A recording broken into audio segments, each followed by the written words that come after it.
Milí priatelia, včera v Bratislave viedli pochod proti vláde skutočne spektakulárne postavičky. Opilec Korda z Týždňa, bývalá politička Matovičovho Olano a koalície PS Spolu Dubačová, potom tá pomýlená teta, čo dodnes netuší, že o Európskej únii sa už konalo referendum, a nakoniec sa tam dopredu vycapil, hádajte kto. Áno, Rizman. Partner prezidentky Čaputovej, prvá dáma. Ja teraz nejdem komentovať, že mu nad hlavou plápolala zástava NATO. Týmto sorošovským aktivistom je zjavne NATO prednejšie než Slovensko. Dôležitejšie je však niečo iné. Čaputová mala v epicentre protestu nasadených svojich najbližších ľudí. A nielen Rizmana. Na mieste bola aj právnička via juris, Eva Kováčechová. Tá istá Kováčechová, ktorá pôsobí v mimovládke Via Juris, organizácii prepojenej na Čaputovú a Rizmana, ktorú dlhé roky financovala Sorošová nadácia otvorenej spoločnosti a americká ambasáda.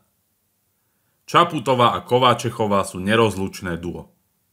Spomínate si ešte, ako musela Čaputová s hanbou opustiť advokáciu kvôli falošnej koncipientskej praxi? Áno, túto fiktívnu prax vykonávala práve u Kováčechovej, až kým sa neprevalilo, že išlo o podvod. Výsledok? Čaputová sa musela vymazať zo zoznamu advokátov. A teraz tá istá Kováčechová reční na protivládnom mítingu, ktorému šéfuje Rizman. A to ešte niekto nevidí, kto za tým celým stojí.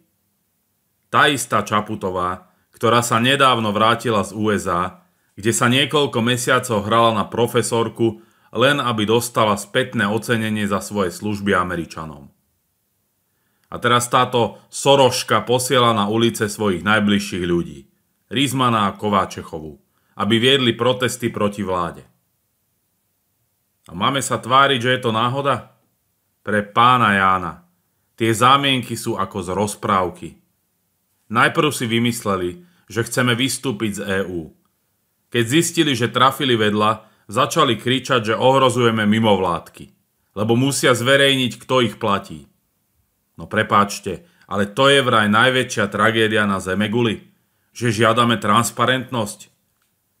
Trápne na 100%. Vážená pani Čaputová, neskrývajte sa za Rizmanové nohavice ani za sukňu pani Kováčechovej. Povedzte na rovinu, že vás sem Američania poslali, aby ste povalili túto vládu a rozbehli Majdan proti Slovensku. Slováci vás už raz z prezidentského paláca vyhnali. A je najvyšší čas, aby ste znova pocítili, čo si o vás myslia. Vy nechcete slobodu pre Slovákov. Vy chcete slobodu na to, aby ste vyciciavali štát a nechali sa slobodne korumpovať Sorošom. Takúto slobodu od nás nikdy nedostanete.